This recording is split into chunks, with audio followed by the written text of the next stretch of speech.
Caitlin Clark was the most fouled rookie in WNBA history. Veteran players targeted her like she stole something from them. She realized quickly that college fame meant nothing here. They wanted to break her.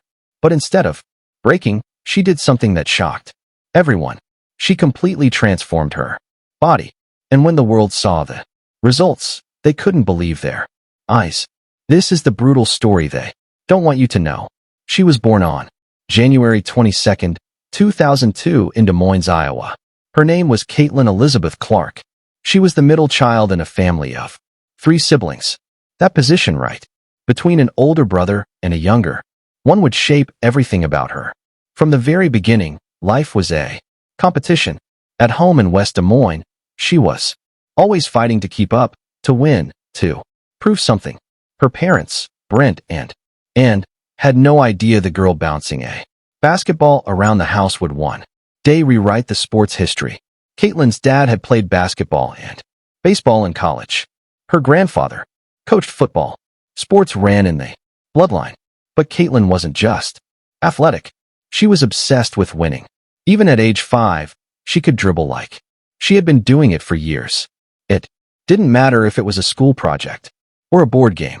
She wanted to win. Always. That fire never cooled down and sometimes it got out of control. She once threw her brother into a wall. During a fight, his head split open. Their mom had to break up so many battles like that.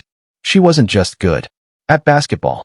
In fact, at first, basketball wasn't even the main thing. She scored 26 goals in just 6 soccer games during high school.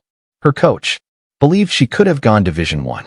In soccer, she also played volleyball, tennis, softball, and golf, and she played piano.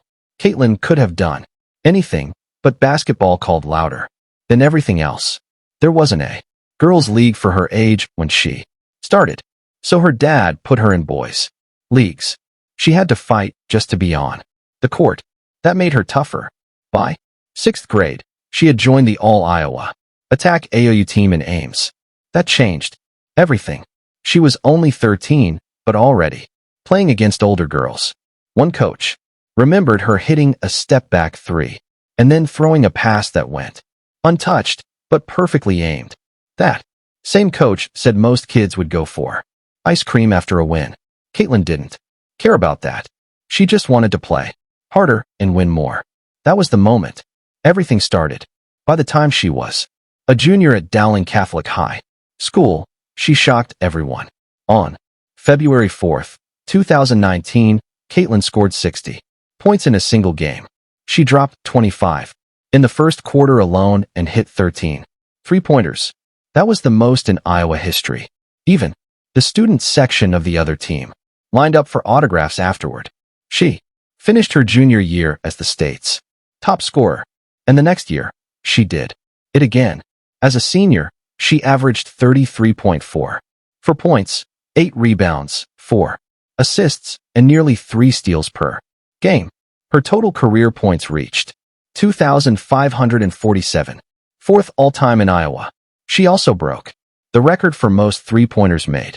On February 25th, 2019, she scored 42 points in a triple overtime win during the state tournament. She led Dowling Catholic to a 19-4 record that season.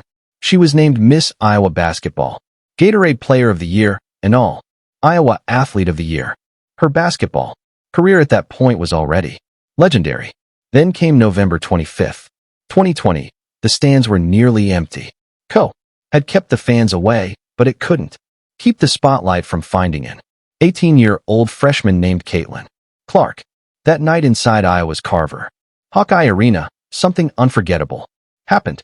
Caitlin dropped 27 points, grabbed 8 rebounds, handed out 4 assists, and shot 58% from the field.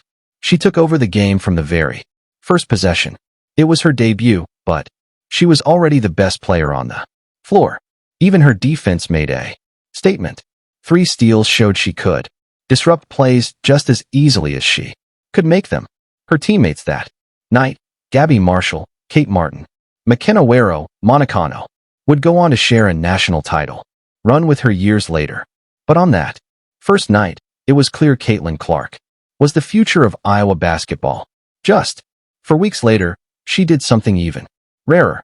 On December 22nd, in a game against Western Illinois, she recorded her first career triple-double. She scored 13 points, grabbed 13 rebounds, and dished out 10 assists. And she did it on a bad shooting night, just 3 of 15 from the field. But instead of giving up, she adjusted. She focused on playmaking. Her final assist, the one that completed the triple-double, came from a sharp pass to Logan Cook inside the paint. This kind of performance hadn't been seen at Iowa since 2015 when Samantha Logic last pulled off a triple-double. Coach Lisa Bluer knew what she was seeing was rare. She called triple-doubles special and said they don't happen very often. Yet, Caitlin made it happen in her first month of college basketball. When asked about it, Caitlin said something even more impressive than her stats. I wasn't shooting the ball well, so I just tried to get other people going. That's not a freshman mindset. That's a leader. Then came February 11th. Caitlin walked into Nebraska's home arena and left with the building's single-game scoring record. She put up 39 points with 10 rebounds and 7 assists. She shot 12 of 18 from the floor. She was perfect from the free throw line. She did it all. She torched Nebraska from every angle. And by the end of the game, she had passed 600 points on the season. Only 4 other Iowa players in history had done that. But this wasn't just one hot night. Caitlin was leading the entire nation in scoring, and she was still just a freshman. No one in Division I had ever done that before. Not a single freshman, man or woman. She was averaging 29.8 points before the Nebraska game. She wasn't just on fire. She was the fire. By the end of the season, she had rewritten the record books. She finished with 799 total points across 30 games. That's 26.6 points per game. No freshman had ever scored more in a single season. Not just at Iowa, in the entire country. She led all of Division I in scoring. She led in total points, in points per game, in field goals made, in three-pointers made, and she was second in assists per game. She wasn't just shooting threes. She was making them at a historic rate. She hit 116 threes in 30 games. That's nearly 4 per game. That had never been done by a freshman. She had 12 games with at least 30 points. That hadn't happened since 2000.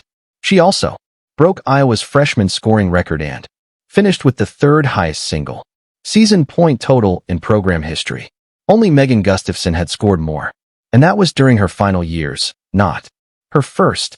She didn't just win Big Ten Freshman of the Year. She dominated the awards circuit. She won 23 Big Ten honors during the season. 13 times she was named Freshman of the Week. 5 times she was named Player of the Week, the first freshman in history to do that. She made the All-Big Ten first team, and not by accident. She was a unanimous pick by both coaches and the media. Nationally, she shared the Freshman of the Year award with UConn's Paige Bucher. That made her the first Hawkeye ever to be named National Freshman of the Year. She averaged 27.7 points and 6.6 assists per game in Big Ten play. She scored 30 or more in 9 conference games.